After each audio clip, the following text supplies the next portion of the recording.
నెహ్రూ దేశానికి చేసిన మరొక ద్రోహం. దేశానికి స్వాతంత్రం రాకముందు బ్రిటిష్ వారికి ఏజెంట్గా పనిచేసిన నెహ్రూ స్వాతంత్రం వచ్చిన తర్వాత పోర్చుగీస్ వారికి ఏజెంట్గా పనిచేశాడు.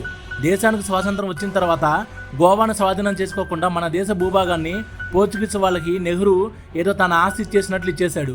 అప్పుడు పటేల్ గారు నిజాం నవాబుని యుద్ధంలో ఓడించి హైదరాబాద్ని దేశంలో ఎలా అయితే విలీనం చేశామో అలాగే మన సైన్యాన్ని తీసుకొని నేనే స్వయంగా వెళ్ళి గోవా నుండి పోర్చుగీస్ వారిని తరిమి కొడతా అని పటేల్ గారు అంటే నెహ్రూ ఒప్పుకోలేదు. దీనికి గాంధీకో సపోర్ట్ చేశాడు. అప్పటికే గోవాలో ఉన్న స్వాతంత్ర సమరయోధులు భారత్లో విలీనం చేసుకోమని నెహ్రూని కలవడానికి వస్తే వాళ్ళని నెహ్రూ జైల్లో పెట్టించాడు. అసలు దేశ ప్రధానమంత్రి అయ్యుండి మన దేశ భూభాగం మీద విదేశీ వాళ్ళని పెత్తనం చేసుకోమని చెప్పాడంటే ఈ నెహ్రూ స్వాతంత్ర సమరయోధుడైనా, అసలు భారతీయుడైనా? ఇది కేవలం ప్రపంచంలోని గొప్ప శాంతి దూత అనిపించుకొని నోబెల్ ప్రైజ్ కోసం దేశాన్ని తాకట్టు పెట్టాడు. చివరికి గోవాలో ఉన్న ఫ్రీడమ్ ఫైటర్స్ చేసిన పోరాటం వల్ల స్వాతంత్రం వచ్చిన 15 సంవత్సరాల తర్వాత గోవా దేశంలో విలీనమైంది. ఈ నెహ్రూ వల్ల 15 ఏళ్లలో ఎంతో మంది గోవా ప్రజలు ప్రాణాలు కోల్పోయారు.